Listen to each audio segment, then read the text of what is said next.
नमो गुरुभ्यः। सर्वोपप्लवरहितः प्रज्ञानघनः प्रत्यगर्तो ब्रह्मैवाहमस्मि ब्रह्मैवाहमस्मि। शङ्करं शङ्कराचार्यं केशवं बादरायणं सूत्रभाष्यकृतौ वन्दे भगवन्तौ पुनः पुनः। ईश्वरो गुरुरात्मेति मूर्तिभेदविभागिने व्योमवद्व्याप्तदेहाय दक्षिणामूर्तये नमः। ॐ सहनाववतु सहनौ भुनक्तु सह वीर्यङ्करवावहै तेजस्विनावधीतमस्तु मा विद्विषावहै। ॐ शान्ति शान्ति शान्तिः।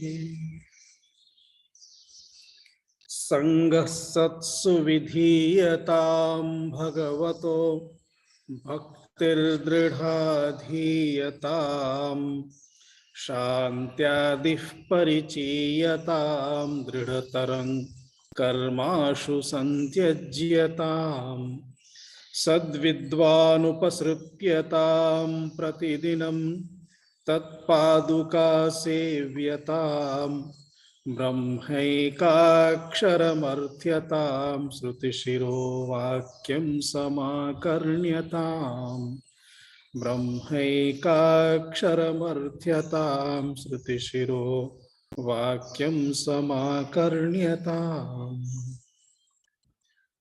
एतस्मिन् द्वितीये श्लोके मुख्यतः ये विद्वांसः सन्ति वेदान्तिनः आत्मनिष्ठावन्तः जनाः तेषां संगः प्राप्तव्यः, मध्ये मध्ये तैः सह उपवेष्टव्यं, तेषां विचारः श्रोतव्यः।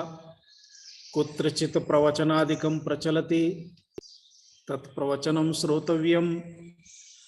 यदि केचन प्रश्नाः संशयाः भवन्ति तदा तैः सह तद्विषये विचारः करणीयः।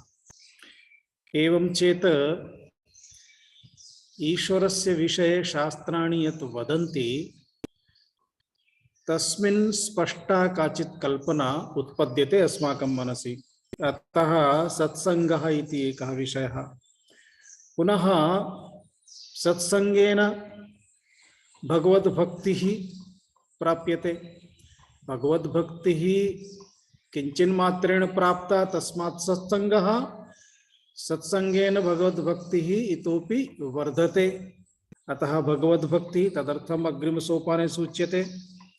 पुनः भगवद्भक्तिं प्राप्य अस्माकम् इन्द्रियाणां बाहिर्मुख्यमस्ति, बहिर्मुखता अस्ति। इन्द्रियाणि अनावश्यक विषयाणां चिन्तनं कुर्वन्ति। अतः तद्विषये किञ्चित् नियन्त्रणमपि आवश्यकं भवति। अतः शम दम इति एतत् उभयमपि सूच्यते। पुनः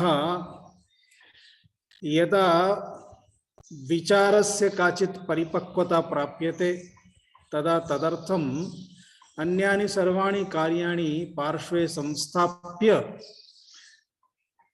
केवलम् एकमेव कार्यम्, एकमेव चिन्तनं, तदर्थं विविदिशा संन्यासः इति सूच्यते। संन्यासस्य प्रकारद्वयमपि अहम् अग्रे वदिष्यामि तस्मिन् समये। यदा मनसि विविदिशा संन्यासः, विविदिशा संन्यासः अर्थात् वेत्तुम् इच्छा, ज्ञातुम् इच्छा। यदा आत्मानं ज्ञातुम् इच्छा भवति, परमात्मानं ज्ञातुम् इच्छा भवति, अर्थात् परमात्म चैतन्यं किमिति ज्ञातुम् इच्छा भवति, तदा तत्पूर्तये कश्चन विद्वान् द्रष्टव्यः।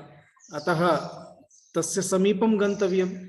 तस्य नामेव अस्ति गुरोः समीपगमनं, गुरूपसदनं। एवं गुरुसमीपं गत्वा तस्य सेवा सत्कारः पूजा सः यथा प्रसन्नः भवेत् आचार्यः। अनन्तरं यदा आचार्यः गुरुः प्रसन्नः भवति तदा सर्वाः विद्याः उद्घाट्य पुरतः स्थापयति। अन्यथा सः पश्यति पुरतः विद्यमानस्य बहु अहङ्कारः अस्ति, एतस्य केवलं सामान्य चर्चा एव अस्ति, आत्मविद्यां ग्रहीतुं सामर्थ्यं नास्ति, अधिकारी नास्ति, यतः सः सामान्यम् उत्तरं दत्त्वा अनन्तरं विषयं त्यजति। परन्तु यदि अधिकारी अस्ति, उत्तरं श्रोतुं तस्य मानसिकता अस्ति, तर्हि तमेव विषयं सः सम्यक् बोधयति। अतः गुरुशुश्रूषा द्वारा सः प्रश्नं पृच्छति चेत् उत्तरं प्राप्नोति चेत् ततः श्रवणस्य आरम्भः भवति। एवं एतस्मिन् श्लोके एते विषयाः, एतानि साधनानि अत्र सन्ति।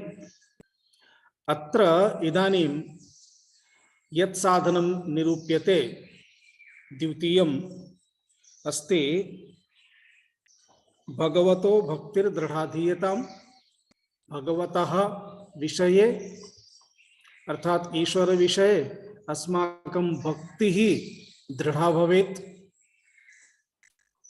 भक्तिः दृढ़ा भवेत् इत्युक्ते भक्तिः अस्ति, भक्तौ इतोपि संवर्धनं भवति, इतोपि वर्धनं भवति। यदा भक्तौ वर्धनं भवति, भक्तिः दृढ़ा भवति, तदा तद्विषये अस्माकं कुतूहलद्वारा प्रश्नानां समाधानं यत् भवति तत् हृदये तिष्ठति, तस्य परिणामः भवति। अत्र एकः अंशः सदा सर्वदा स्मरणीयः।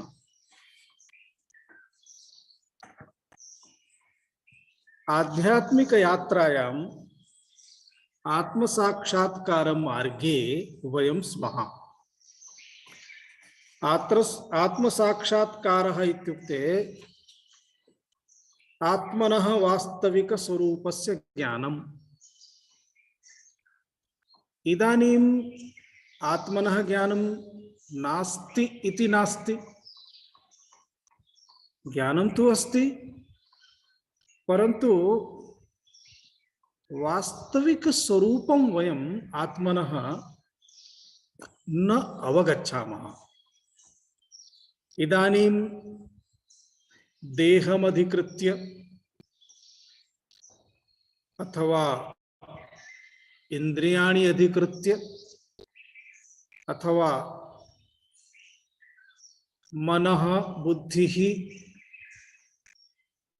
एतान् सर्वान् अंशान् अधिकृत्य वयं स्वस्य परिचयम् अवगच्छामः। अतः अहं बुद्धिमान् अस्मि उत मन्दबुद्धिः इति बुद्धिमधिकृत्य, अहम् अशान्तः अस्मि मनः अधिकृत्य, एवमेव अहं बधिरः अस्मि काणः अस्मि, अस्माकं चक्षुरिन्द्रिय श्रोत्रेन्द्रिय इत्यादिकं सर्वम् अधिकृत्य, मम हस्तौ कार्यं कुरुतः न कुरुतः, पादेन खञ्जः अस्मि, कर्मेन्द्रियम् अधिकृत्य, अहम् उन्नतः गौरः कृष्णः देहमधिकृत्य, एते सर्वेपि परिचयाः अस्माकं देहादिकम् अधिकृत्य सन्ति। वास्तविक परिचये आत्मनि एते अंशाः न सन्ति। एतेषाम् अंशानां तु आवागमनमस्ति। मुख्यः अंशः तु आत्मा, सः तु अशरीरी अस्ति। आत्मनः मृत्युः नास्ति, आत्मनः जन्म नास्ति। आत्मा निर्गुणः अस्ति, निराकारः अस्ति, अविक्रियः अस्ति, शास्त्राणि वदन्ति, वेदाः वदन्ति, वास्तविकस्थितिः अस्ति। सः अस्माकं स्वरूपः, तत्स्वरूपम् अवगन्तुम् अस्माकम् एषा यात्रा अस्ति। परन्तु इन्द्रियाणां विषयः आत्मा नास्ति, अतः सहजतया वयम् अवगन्तुं न शक्नुमः। एतदर्थं प्रथमं सोपानं भवति सगुणस्वरूपं ज्ञातव्यम्। ईश्वरस्य निर्गुण निराकार रूपम् अस्ति इति वयं जानीमः, परन्तु ईश्वरस्य निर्गुण निराकार रूपस्य दर्शनं वयं कर्तुं न शक्नुमः, अवगन्तुं शक्नुमः। अनुभवः अपि बुद्धिद्वारा मनसा वा इंद्रियादिभिः न शक्यते। अनुभवः अपि साक्षात् साक्षी द्वारा एव शक्यते। अतः साक्षी भाष्यमेव। यथा मनसः सुख दुःखमपि इंद्रियादि द्वारा नावगम्यते, साक्षी भाष्यम् अस्ति, तथैव आत्मनः स्वरूपम् आत्मद्वारा एव अवगन्तुं शक्यते। आत्मैव ह्यात्मना ज्ञायते आत्मानं। परन्तु तस्मात् पूर्वं यदि सगुण साकार स्वरूपम् अवगच्छामः तर्हि निर्गुण निराकार स्वरूपम् अवगन्तुं सरलता भवति। अतः ईश्वरस्य सगुण साकार स्वरूपम् अवगन्तव्यं भवति। ईश्वरस्य सगुण साकार स्वरूपं यदा अवगच्छामः तदा अस्माकम् ईश्वरं प्रति श्रद्धा भक्तिः इतोपि वर्धते। यथा कस्यचित् जनस्य विषये कोऽपि वदति, सः बहु सज्जनः अस्ति, बहु उत्तमः अस्ति, बहु उत्तमं कार्यं करोति। उदाहरणं यथा इदानीं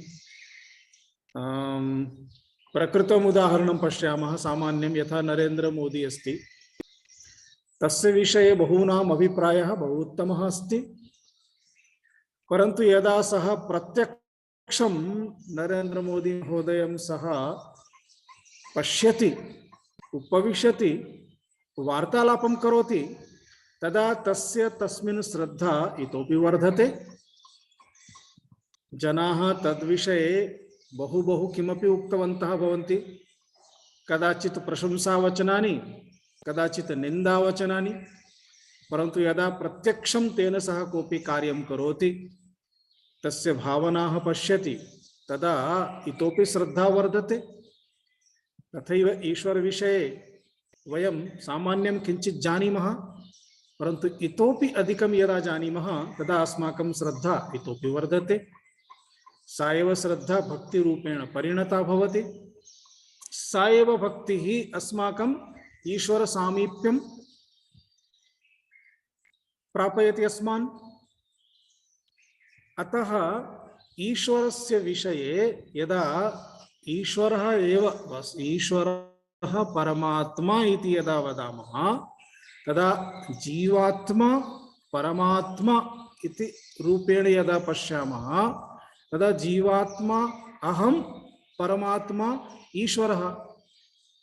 अतः ईश्वरः यदा अस्माकम् एव परम आत्मा अस्ति, ईश्वरोऽपि वदति मम एव अंशाः सर्वे जीवाः सन्ति, ममैवांशो जीवलोके जीवभूतः सनातनः इति भगवान् श्रीकृष्णः स्पष्टं वदति भगवद्गीतायां।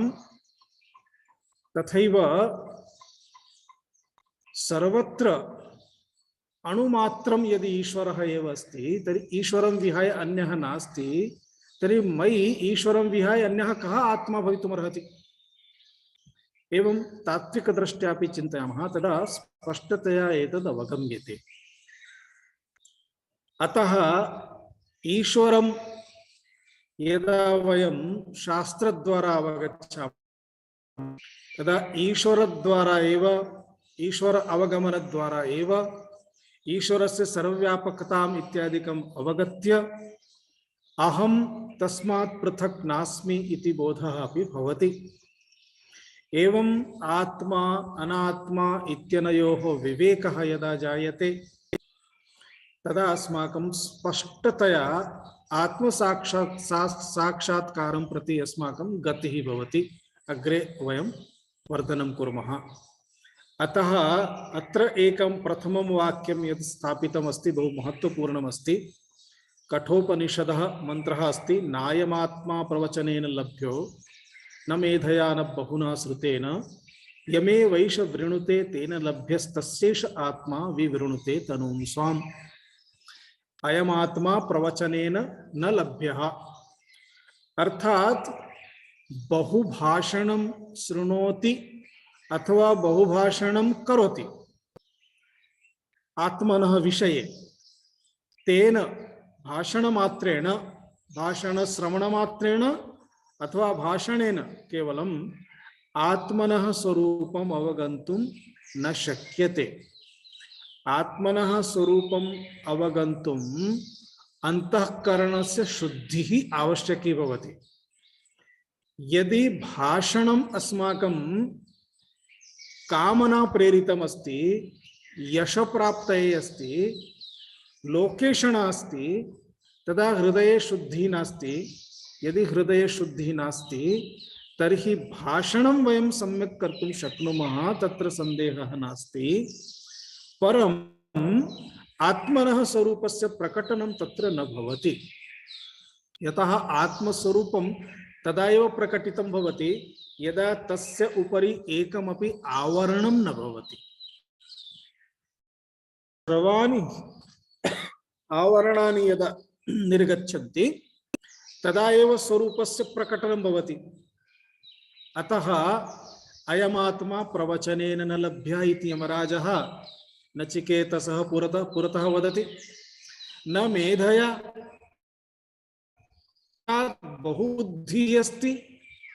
बहुबुद्धिः अस्ति चेत् महान् साइंटिस्ट भवितुमर्हति, परन्तु महान् साइंटिस्ट अस्ति आत्मसाक्षात्कारः शक्यते इति नास्ति। यतः आत्मसाक्षात्कारार्थम् आवश्यकगुणाः सन्ति। एवं चेत् बहु मेधया अपि न बहुना श्रुतेन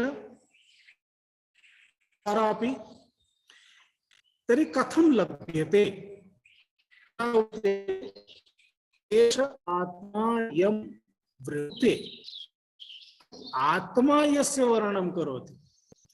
वयम् आत्मानं वर्णनं कुर्मः इति न, वयं कुर्मः, आत्मनो वर्णनं कुर्मः। आत्मा अपि यदा अस्माकं वर्णनं करोति तदा लभ्यते। इत्युक्ते एकेन हस्तेन यथा ताली प्रदानं न शक्यं तथा केवलं मम कथनेन मम आत्मा न सम्भवति। मम आत्मसाक्षात्कारार्थं मम यत् अहम् इति स्वरूपम् अस्ति, तत् स्वरूपम् अन्य स्वरूपं त्यक्त्वा यदा भवति, तस्य अर्थः स्पष्टः अस्ति। यावत् कालपर्यन्तम् अन्यान् विषयान् त्यक्तुं सिद्धः नास्मि, तावत् कालपर्यन्तम् अहं स्वयं आत्मनः स्वरूपम् अवगन्तुं न शक्नोमि। अतः भिन्नरीत्या भगवान् यमराजः आचार्यः वदति, यम् एषः आत्मा यं वृणुते तेन लभ्यः। तेन लभ्यः इत्युक्ते कथं लभ्यः? यथा वस्तु लभ्यते, यथा वयम् आपणात् वस्तूनि आनयामः तथा लभ्यते, तथा न। विवृणुते, अयमात्मा स्वां तनूं विवृणुते, स्वस्य स्वरूपं प्रकटयति। प्रकटनम् एव स्वरूपस्य ज्ञानमस्ति, बोधः अस्ति। स्वस्य स्वरूपस्य बोधः एव स्वस्य स्वरूपस्य साक्षात्कारः अस्ति। अतः उच्यते आत्मसाक्षात्कारः इति। एतदस्माकं टार्गेट् अस्ति। आत्मसाक्षात्कारः अस्माकं टार्गेट्। वेदान्तिनाम् आध्यात्मिक जीवनं जीवितुं ये इच्छन्ति तेषां मोक्षं प्राप्तुं ये इच्छन्ति तेषाम्। अतः टार्गेट् निमित्तं ये अन्येपि बहवः स्टॉपेज सन्ति, तेषामपि आवश्यकता भवति। अतः ईश्वरानुग्रहः आवश्यकः भवति। ईश्वरस्य कृपा, गुरोः कृपा इत्युक्ते शास्त्रकृपा, अनन्तरम् आत्मकृपा, एतत् भवति। ईश्वरस्य कृपा सर्वदा अस्ति, सर्वत्र अस्ति, सर्वेषां कृते अस्ति। तत्र समानतया अस्ति। गुरोः कृपा तदा भवति यदा शास्त्रं प्रति अस्माकं दृढश्रद्धा भवति। पठितुम्, आलोडनं कर्तुं, चिन्तनं कर्तुं, तद्विषये दिनं दिनद्वयं दिनत्रयमपि कदाचित् चिन्तनापेक्षितं भवति। यथा तस्य चिन्तनम् अग्रे अग्रे अग्रे अग्रे कुर्वन्तः गच्छामः तथा तस्य रूपं प्रकटितं भवति। वास्तविकं रूपं यदा प्रकटितं भवति तदेव शास्ति। अतः गुरुः अपि पश्यति एषः चिन्तनं कुर्वन् अस्ति, कुत्रचित् समस्या अस्ति चेत् गुणं करोति। अतः गुरोः कृपा अपि आवश्यकी। गुरोः कृपा तदेव शास्त्रकृपा अस्ति, ईश्वरस्य कृपा अस्ति, गुरुः कृपा अपि अस्ति। परन्तु आत्मकृपा यदि नास्ति, अहं स्वयमेव यदि सिद्धः नास्मि तदानीमपि सिद्धिः नास्ति। अतः आत्मकृपा अपि आवश्यकी भवति। सर्वविध सुविधाः सन्ति, परन्तु अहम् अग्रे गन्तुं यदि सिद्धः नास्मि, लक्ष्यं प्रति गन्तुं कथमपि न शक्यते। अतः लक्ष्यं प्रति गन्तुम् ईश्वरस्य कृपा, शास्त्रकृपा, गुरोः कृपा, आत्मकृपा अपि आवश्यकी भवति। एवं ईश्वरानुग्रहः सर्वेभ्यः समानरूपेण लभ्यते। परं येन मनसा बुद्ध्या हृदयेन सह ईश्वरः इह्यते तेन सामीप्यम् अनुभूयते। अतः ईश्व्यं तदा एव अनुभूयते यदा अस्माकं मनः, बुद्धिः, हृदयं सर्वमपि ईश्वरं प्रति समर्पितं भवति। एतस्य नामेव अस्ति अव्यभिचारिणी भक्ति। अर्थात मम हृदये ईश्वरं विहाय अन्यस्य कस्यापि प्रवेशः नास्ति। प्रवेशः अस्ति चेत् व्यभिचारी। व्यभिचारः अर्थात विचारे परिवर्तनं भवति, अन्येषां समावेशः, तस्य नामेव अस्ति व्यभिचारः। अव्यभिचारः इत्युक्ते अन्यत्र कुत्रापि विचरणं नास्ति, अन्यत्र गमनं नास्ति, अन्येषां प्रवेशः नास्ति, केवलम् ईश्वरस्य एव ईश्वराय एव तत्र मार्गः। अतः तस्मिन् हृदये यदा ईश्वरः एव सर्वदा तिष्ठति तदा सा एव भक्तिः अव्यभिचारिणी भक्तिः भवति। अव्यभिचारिणी भक्तिः अपि दृढा भवति। व्यवहारे पश्यतु, वयं व्यवहारे अस्माकं सम्बन्धः कीदृशः भवति। अस्माकं उदाहरणं यथा पुत्रस्य पितृभक्तिः अस्ति, पुत्रस्य मातृभक्तिः अस्ति, एवं बहूनां पत्नीभक्तिः अपि भवति, पतिभक्तिरपि भवति, अपेक्षिता अपि। तत्र अयोग्यं किमपि नास्ति। परन्तु यदा पुत्रस्य पितृभक्तिः, तदा पिता जनकः, माता जननी, अतः जनक जन्य भाव संबंधः भवति पित्रा सह, जननी जन्य भाव संबंधः भवति मात्रा सह। एवमेव सर्वैः सह तस्य संबंधः। परन्तु ईश्वरं प्रति यदि कस्यापि संबंधः अस्ति तर्हि केवलं भक्तिसम्बन्धः एव अस्ति। उदाहरणं यथा बहवः बालगोपालं पूजयन्ति, बालकृष्णं पूजयन्ति, केचन ईश्वरं पुत्रः इति मत्वा पूजयन्ति, केचन अथवा काश्चन ईश्वरः पतिः इति मत्वा पूजयन्ति, केचन मत्वा सखी इति मत्वा, यथा द्रौपदी सखी इति मत्वा पूजयन्ति। सर्वेषां मनसि मित्र भावना, पति भावना अथवा शत्रु भावना अपि भवितुमर्हति। केचन ईश्वरं शत्रुरूपेण पूजयन्ति, सर्वदा तस्य स्वप्नं पश्यन्ति, जागं कृत्वा तस्य नामेव स्मरणं भवति, सर्वदा तस्य नामेव स्मर्यते, शत्रुरूपेण अपि स्मरणं भवति, अतः शत्रुरूपेण अपि भक्तिः अस्ति। एवं चेत् भिन्न भिन्न रूपेण भक्तिः अस्ति, परन्तु सर्वेषां मध्ये यथा जन्यजनक भावः, जननी जनक भावः अथवा सख्य भावः इति सह भावः नास्ति, भावः तु एकः एव अस्ति, भक्तिः। अतः ईश्वरेण सह व्यवहारेषु यदा वयं भिन्न भिन्न सम्बन्धं पश्यामः, तेषां परिवर्तनं वयं पश्यामः। कदाचित् बाल्यकाले एकस्मिन् विद्यालये एकः बालः एका बालिका द्वौ अपि पठतः, तदानीं सहपाठी, अनन्तरं किञ्चित् कालं गत्वा सखीभावः, मित्रभावः, किञ्चित् कालं गत्वा विवाहः भवति, तदा पतिभावः, पत्नीभावः, भावपरिवर्तनम् अस्ति, परन्तु ईश्वरेण सह तु एकः एव भावः भवति, केवलं भक्तिभावः। अतः ईश्वरेण सह अन्यत् सम्बन्धं किमपि वयं न पश्यामः, न अपेक्षितं, तथा नास्ति अपि। एकः एव भावः भवति, मातृत्वं पुत्रत्वं या कापि दृष्टिः, परन्तु तत्र एकः एव भावः भवति। ईश्वरः अपि तथैति, ये जन्ते तांस्तथैव भजाम्यहम्।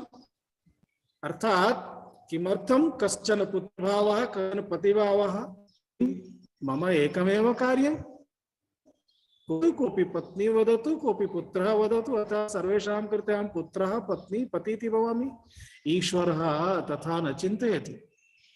ईश्वरः वदति, अस्तु, येन रूपेण यथा माम् आह्वयन्ति, पश्यन्ति, भजन्ति, अहं सर्वेषां तथा स्वीकारं करोमि। ईश्वरोऽपि तथा। पश्यतु, अत्र एकं बहु उत्तमम् उदाहरणमस्ति। स्वामी दयानन्दः, अस्माकं गुरुवर्याः, बहुवारं वदन्ति स्म कि जीवने स्थितिः कथं भवति। तत्र एकः आसीत्, स्वामिनः गुरुमहाराजानां सेवां करोति स्म, परं तस्य कण्ठः बहु उत्तमः आसीत्। सः सम्यक् भजनानि गायति स्म। मध्ये मध्ये तम् आहूय स्वामी दयानन्द महाराजाः बहु सङ्गीतप्रियाः, अतः किमपि गायतु, तस्य समीपतः भजनं शृणोति स्म। सः पाचकः, प्रातः मध्याह्ने सायं सदा पाककार्यं करोति स्म, परन्तु मध्ये मध्ये पाकशालायां किञ्चित् गीतम् अपि गायति स्म। तदा स्वामिनः मनसि आगतं, यदि एषः किञ्चित् प्रशिक्षणं तर्हि उत्तमः गायकः भवितुम् अर्हति। अतः तस्य एड्मिशन् सङ्गीतविद्यालये कृतवान्। सम्यक् मार्गदर्शनं प्राप्य उत्तमः गायकः अभवत्। अनन्तरं स्टेज प्रोग्राम तं सर्वं गायति। पूर्वं केवलं पाककार्यम् आसीत्, कदाचित् अर्थात् फुल टाइम पाककार्यं, कदाचित् किञ्चित् टाइम तस्य गीतगानम् इदानीं फुल टाइम गीतगानं कदाचित् पाककार्यम् एकवारं सः स्वामिनः दर्शनाय आगच्छति गुरुमहाराजानां दर्शनाय किमपि निर्मातव्यमासीत् रात्रौ स्थितवान् प्रातः सः अल्पाहारं निर्माय दत्तवान् तदा स्वामिनः पृष्टवन्तः भवान् पाककार्यम् अपि स्मरति किल सः उक्तवान् बहु समयः किमपि न भवति एतत् कार्यं कर्तुं परन्तु इतोपि कदाचित् मध्ये गच्छामि अर्थः कः अभवत् पूर्वं पूर्णावधि पाचक आसीत् अनन्तरं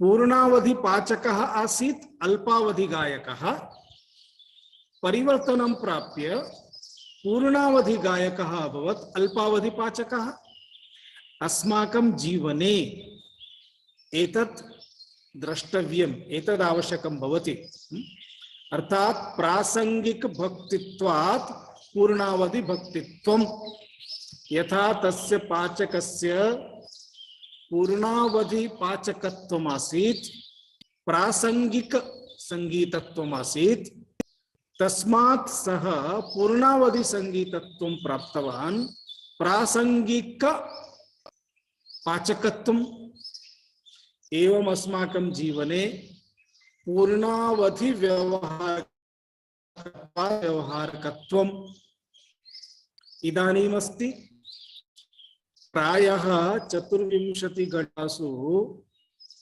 अस्माकं 900 कालः व्यावहारिक कार्येषु गच्छति अन्यानि कार्याणि कुर्मः तत्र यदि परिवर्तनम् आनयामः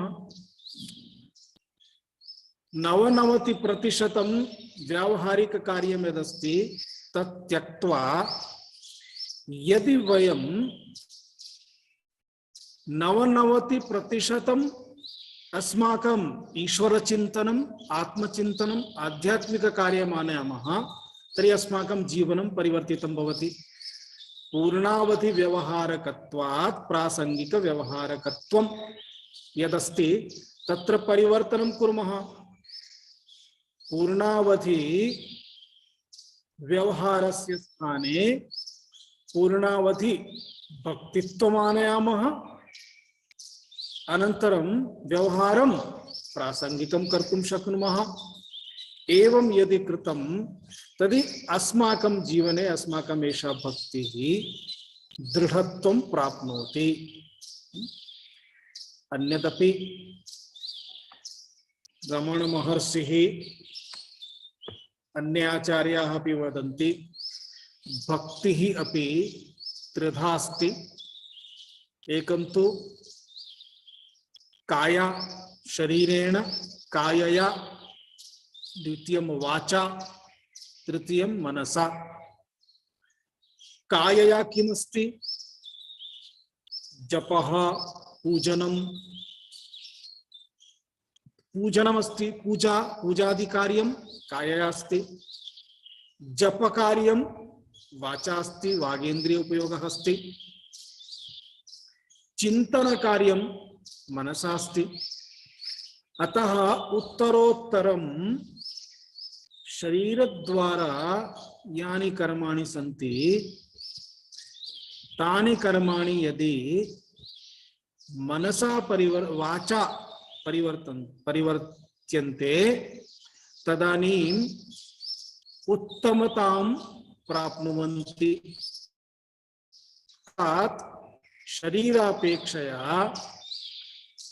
इंद्रियादि द्वारा वागेन्द्रियादि द्वारा कृतं कार्यम् इतोपि उत्तममस्ति तदपेक्षया मनसा मानसिक पूजा मानसिक जपः मानसिक कार्यम् इतोपि श्रेष्ठमस्ति अतः रमण महर्षिः वदति कायवाङ्मनः कार्यमुत्तमं पूजनं जपश्चिन्तनं क्रमात् कायवाङ्मनः कार्यम् उत्तमं कथं पूजनं कायकार्यं जपः वाङ्कार्यं चिन्तनं मनः कार्यं मनसः कार्यम्, अतः क्रमशः एतानि यानि कार्याणि सन्ति, कायकार्यं, वाङ्कार्यं, मनकार्यं, क्रमशः पूजनं जपं चिन्तनम् इत्यादि श्रेष्ठत्वं प्राप्नोति।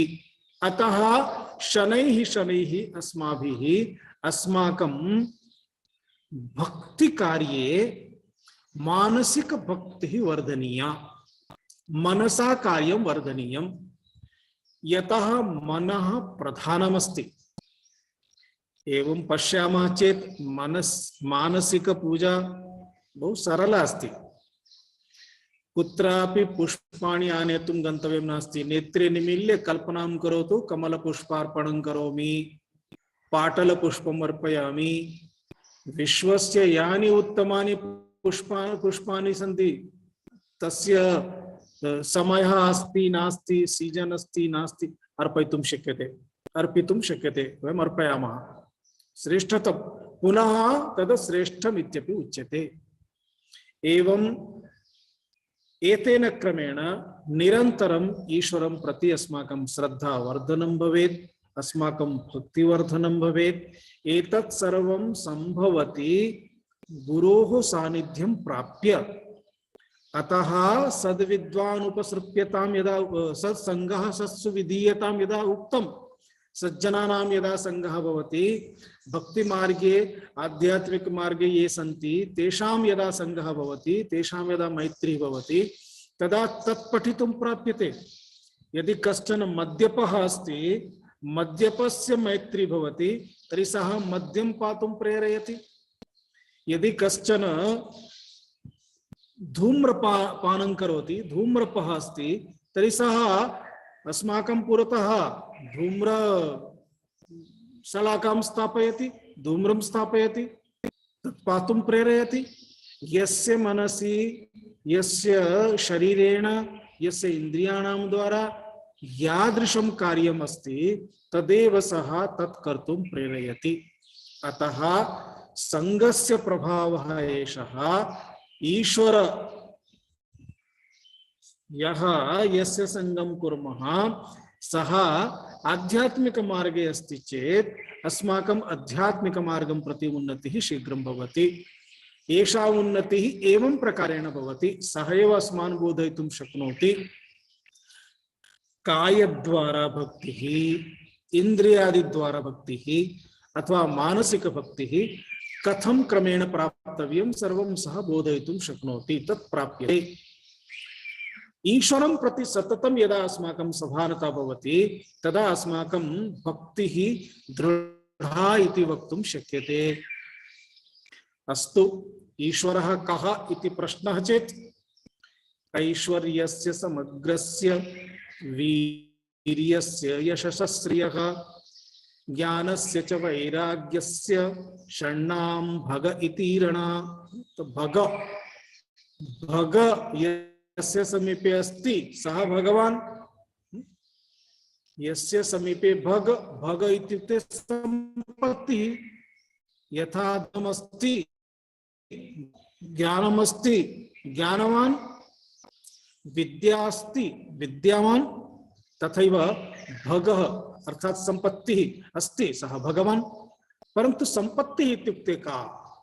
तो ऐश्वर्यस्य समग्रस्य, समग्रम् ऐश्वर्यं यस्य समीपे अस्ति, वीर्यस्य, वीर्यं तेजः, यशसः अर्थात यशः, श्रियः, ज्ञानस्य च वैराग्यस्य अर्थात ज्ञानमपि अस्ति, वैराग्यमपि यस्य समीपे अस्ति, एतदेव अस्ति भगः, संपत्तिः।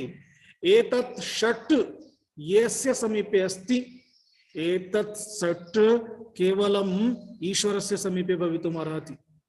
समग्रम् ऐश्वर्यं, किंचित् ऐश्वर्यं मनुष्याणां देवानां समीपे भवितुम् अर्हति। मनुष्यस्य अपेक्षया देवस्य समीपे किंचित् अधिकं ऐश्वर्यं भवितुम् अर्हति। परन्तु समग्रम् ऐश्वर्यं तु केवलम् ईश्वरस्य समीपे एव सम्भवति। सम्पूर्ण शक्तिः मानवः शक्तिमान् भवितुम् अर्हति देवः इतोपि शक्तिमान् भवितुमर्हति, परन्तु संपूर्ण शक्तिः सर्वशक्तिमान् तु ईश्वरः एव अस्ति। एवं सर्वेपि गुणाः, एते सर्वेपि गुणाः केवलम् ईश्वरस्य समीपे भवन्ति। अतः षड् सम्पत्तयः संपूर्णतः यस्य समीपे अस्ति सः एव भगवान्। अन्यदपि उत्पत्तिं च विनाशं च भूतानामागतिं गतिं वेत्ति विद्यामविद्यां च स वाच्यो भगवान् इति। सः एव भगवान् इति उच्यते। यः उत्पत्तिं जानाति, केषां? भूतानां, प्राणिनां उत्पत्तिं, समग्र सृष्टेः उत्पत्तिं जानाति, विनाशमपि जानाति, प्राणिनां जीवानाम् आगमनं गमनं, आगति गति सर्वमपि जानाति, वेत्ति। समग्र विद्या अविद्या उभयमपि वेत्ति। सः भगवान् इति उच्यते, सः ईश्वरः इति उच्यते। अतः ईश्वरस्य एषा व्याख्या अस्ति। एषः ईश्वरः यदि मम अस्ति, एषः ईश्वरः यदि मया सह अस्ति, एतादृश ईश्वरे यदि मम अपारा श्रद्धा अस्ति, दृढ़ा भक्तिः अस्ति, तर्हि अहमपि ईश्वर संपन्नः, ईश्वरयुक्तः। ईश्वरस्य संपूर्ण शक्तिः मम शक्तिः अस्ति। ईश्वरस्य संपूर्णं बलं मम बलमस्ति, यतः मम पृष्ठतः ईश्वरस्य बलमस्ति। एवं ईश्वरस्य कृपा मम उपरि सदा सर्वदा अस्ति।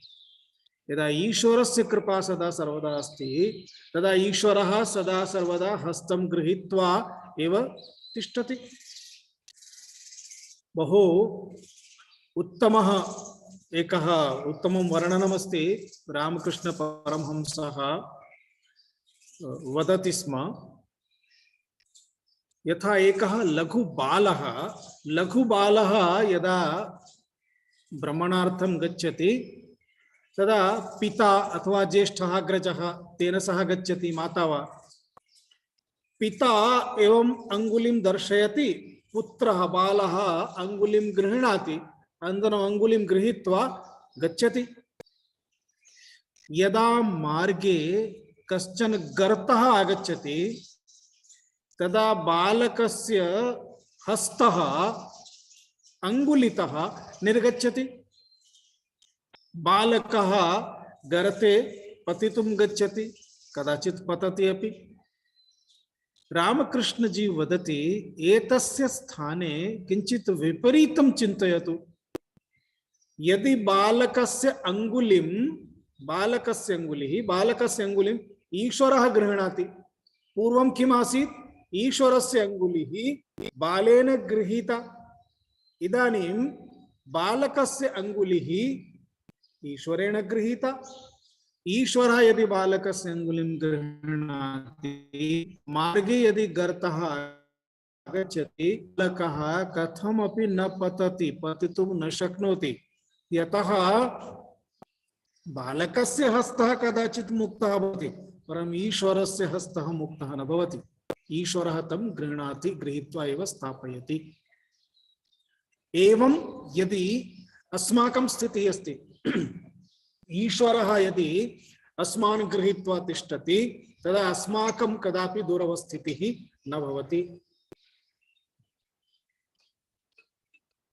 एवं चेत् एतादृशी स्थितिः अस्ति चेत् अस्माकम् इच्छा अस्ति आत्मज्ञानम्। अतः आत्मज्ञानार्थम् ईश्वरः अस्माकं पुण्यानां कर्मणाम् अध्यक्षः ईश्वरः अस्ति।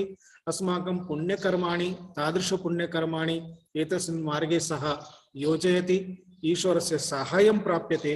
अतः ईश्वरस्य साहाय्येन अस्माकं एषा यात्रा इतोपि सुचारुतया भवति। सः अग्रे इतोपि अनुकूलतां साधयति, उत्तम गुरुं प्रापयति, गुरुं प्रति नयति, ज्ञानवर्धनं करोति, बुद्धेः रक्षणं भवति, आरोग्यं सम्यक् तिष्ठति, सर्वविध सुविधा अस्ति। परन्तु शरीरं यदि निरोगं नास्ति, आरोग्यं सम्यक् नास्ति, तर्हि गुरुः अस्ति, ईश्वरस्य कृपा अस्ति, शास्त्रचिन्तनमपि प्राप्तुं शक्यते, परं शरीरमेव नास्ति चेत् किं कर्तुं शक्यते?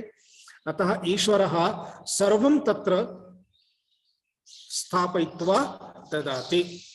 एवं भक्तिः दृढ़ा धीयताम् आधीयताम् इति आचार्यः भगवान् शङ्कराचार्यः अत्र वदति।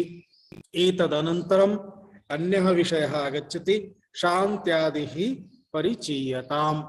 शान्त्यादीनां चयनं करणीयमस्ति। तद्विषये श्वः इत्युक्ते अग्रिमपर्याये वयं चर्चां करिष्यामः। इदानीं 10 निमेषाः सन्ति। केऽपि प्रश्नं प्रष्टुम् इच्छन्ति चेत् प्रष्टुं शक्नुवन्ति। प्रश्नार्थम् अवसरः अस्ति।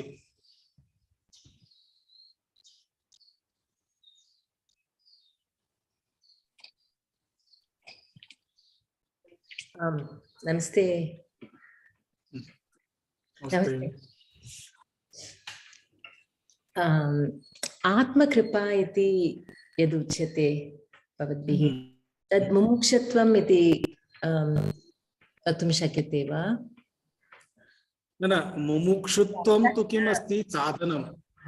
वदामि, मुमुक्षुत्वं तु साधनमस्ति। विवेकः, वैराग्यं, समाधि षट्क संपत्तिः मुमुक्षुत्वं। मुमुक्षुत्वं किमस्ति? मोक्षो मे भूयादिति दृढेच्छा, ये मुमुक्षुत्वम् अस्ति। परन्तु बहवः वदन्ति अहम् ईश्वर साक्षात्कारं कर्तुम् इच्छामि इति वदति, अहम् आत्म साक्षात्कारं कर्तुम् इच्छामि इति बहवः वदन्ति। तस्य अर्थः अस्ति मुमुक्षा अस्ति। आत्म साक्षात्कारः अर्थात् मुमुक्षा एव अस्ति, मोक्ष प्राप्तिरेव अस्ति। आत्म साक्षात्कारः इति कथनं सरलं, परन्तु आत्म साक्षात्कारस्य कार्यं तु मोक्षमेव अस्ति। सः मुक्तः भवति। आत्मानं यदा विजानाति तदा अनात्मानः ये सन्ति तेषां प्रभावः तस्य उपरि न भवति, मुक्तः एव। अत्र आत्मकृपा इत्युक्ते उदाहरणं यथा प्रातः ब्राह्म मुहूर्ते जागरणं कृत्वा ईश्वर चिन्तनं करणीयम्। शिवानंदजी महाराजः तु तावदपि वदन्ति, कदाचित् शीतप्रदेशः अस्ति, बहु शैत्यमस्ति, प्रातः उत्थाय स्नानं न शक्यते, चिन्ता मास्तु, स्नानं मास्तु, मुखं प्रक्षालयतु, किञ्चित् उदरं सर्वं स्वच्छं कृत्वा पादौ प्रक्षाल्य शरीरं किञ्चित् स्वस्थतया भवतु, उपविशतु, ईश्वर चिन्तनं करोतु। आचार्याः तु तावद् वदन्ति, यदा ईश्वर चिन्तनं करोति तदा हिमालय दिशि मुखं कृत्वा उपविशतु। यस्मिन् भागे, यस्यां दिशि हिमालयः अस्ति, मुखं कृत्वा उपविशतु इति बहवः वदन्ति। किमर्थम् इत्युक्ते हिमालये बहवः योगिनः सन्ति, कति युग युगान्तरात् तत्रैव सन्ति, दृश्याः अदृश्याः, तेषां साधनाः सन्ति। प्रातः काले यदा ब्राह्म मुहूर्ते तस्मिन् समये तेषां मानसिक तरङ्गानां प्रसारः भवति।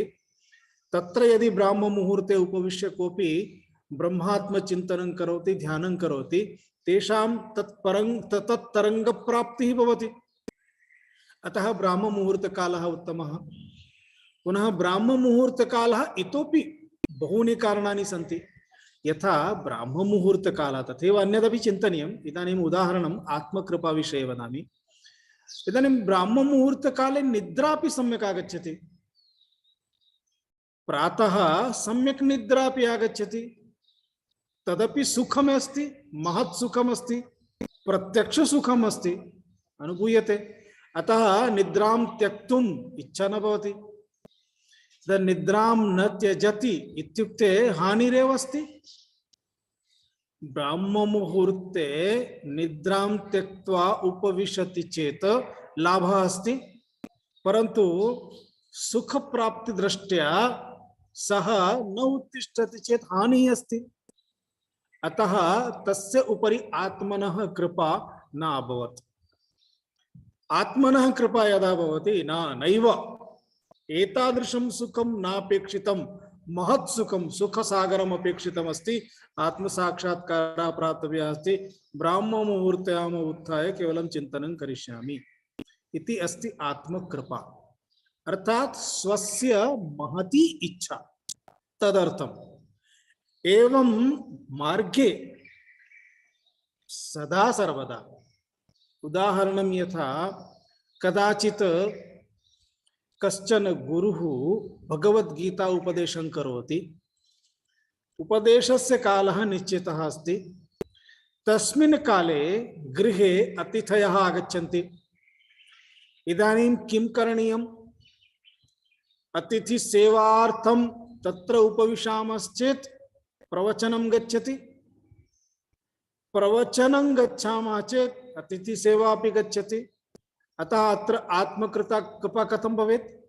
तदा आत्मकृपा किं भवति? आत्मा अनुकूलतां साधयितुं तानपि बोधयति, बहु उत्तम प्रवचनम् अस्ति, जीवने बहु लाभः अस्ति, मम जीवने तु महत् परिवर्तनम् अस्ति, मम स्वभावं तु भवन्तः जानन्ति स्म, इदानीन्तन स्वभावमपि भवन्तः जानन्ति, किं तत्र किञ्चित् गत्वा उपविशामः, एकघण्टायाः विषयः अस्ति।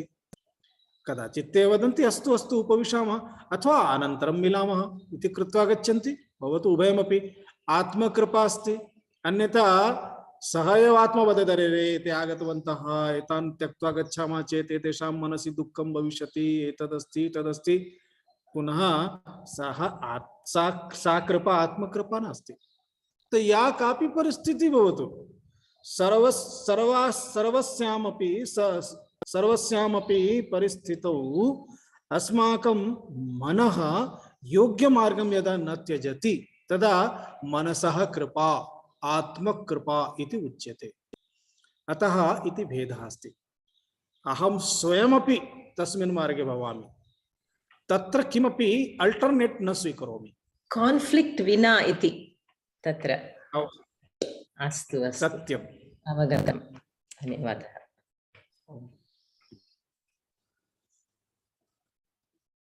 अन्यस्य कस्यापि प्रश्नः?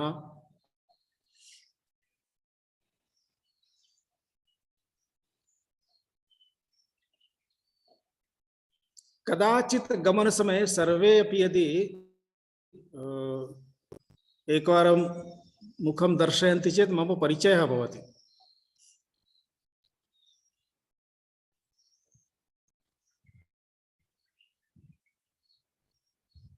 कति जनाः उपविशन्ति इति तदा एव कल्पना आगच्छति के उपविशन्ति।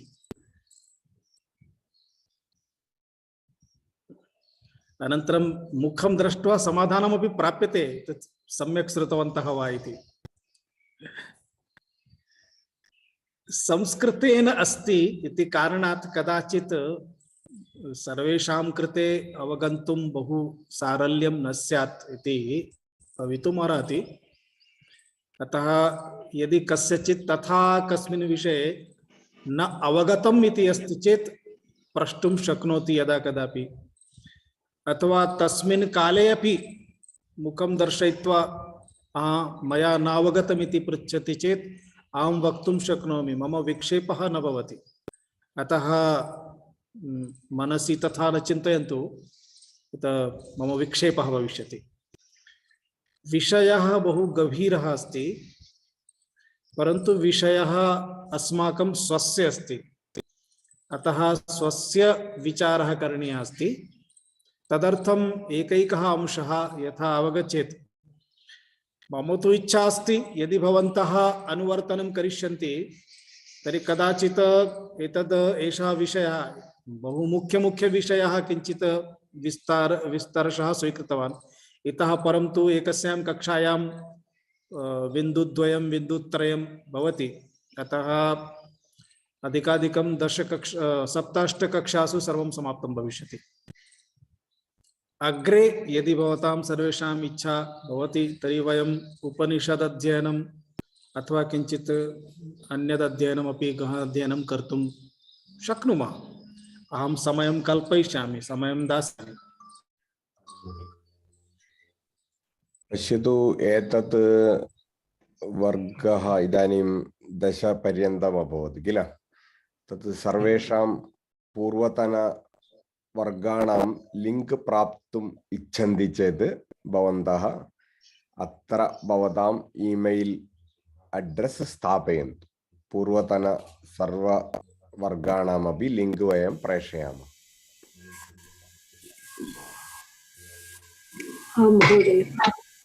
ईमेल लिंक कुत्र स्थापयेत्? चाट् बाक्स् मध्ये स्थापयतु। द्वितीयवारं श्रोतुम् अनुकूलता भविष्यति, संस्कृतस्य अभ्यासाय अपि भवति। सम्यक्। मम तु महान् सन्तोषः अस्ति। मम स्वप्नः आसीत् संस्कृतमाध्यमेन वेदान्तशिक्षणम्। सन्यासी जीवनात् पूर्वतः मम स्वप्नः आसीत्। इंग्लिश माध्यमेन, हिंदी माध्यमेन अथवा यथा अस्माकं गुजराती भाषा गुजराती माध्यमेन बहवः आचार्याः वदन्ति संस्कृतेन वक्तव्यमिति मम स्वप्नः आसीत्। तं स्वप्नं भवन्तः सर्वे साकारं कुर्वन्तः सन्ति। कृत्वा महान् सन्तोषः।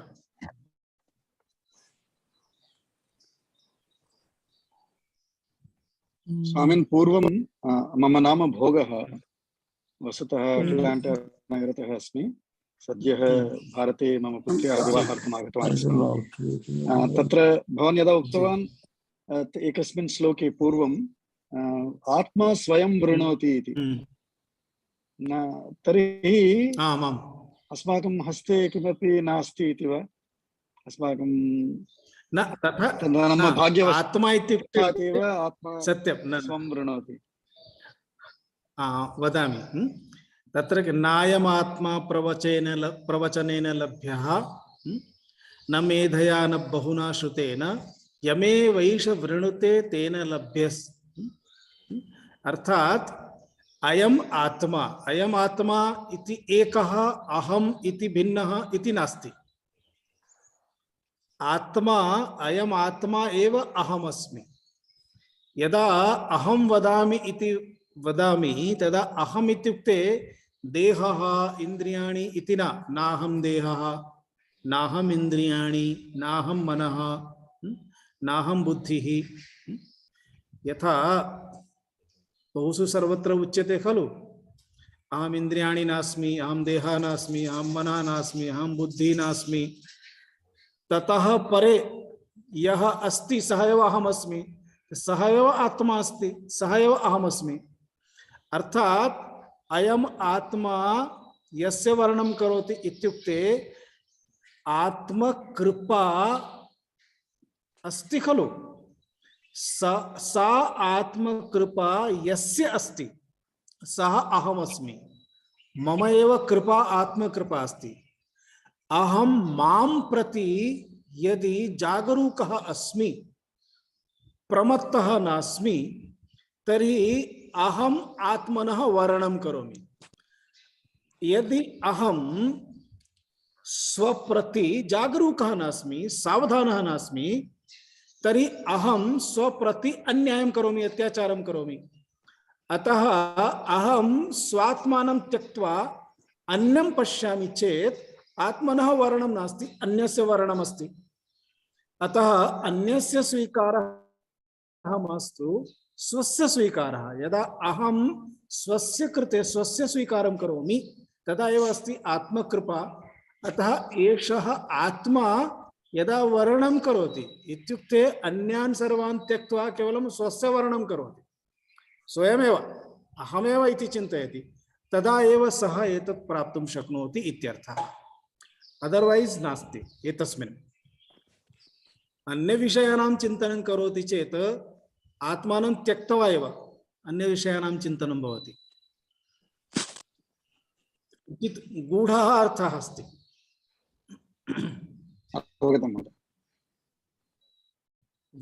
यदा कठोपनिषद अध्ययनं भविष्यति तदानीम् इतोपि भाष्यानुसारं किञ्चित् डिटेल गच्छामः। प्रश्नस्य उत्तरे बहु डिटेल न भवति, पठनसमये अधिकं भविष्यति, श्रोतुं शक्नुमः।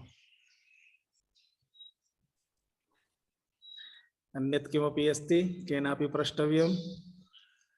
अद्य बहवः मेसेज अपि सम्यक् दत्तवन्तः, बहूनामस्ति। उत्तमं, तर्हि इदानीम् अत्र समापयामः। ओम पूर्ण पूर्णमदः पूर्णमिदं पूर्णात् पूर्णमुदच्यते पूर्णस्य पूर्णमादाय पूर्णमेवावशिष्यते। ओम शांति शांति शांति।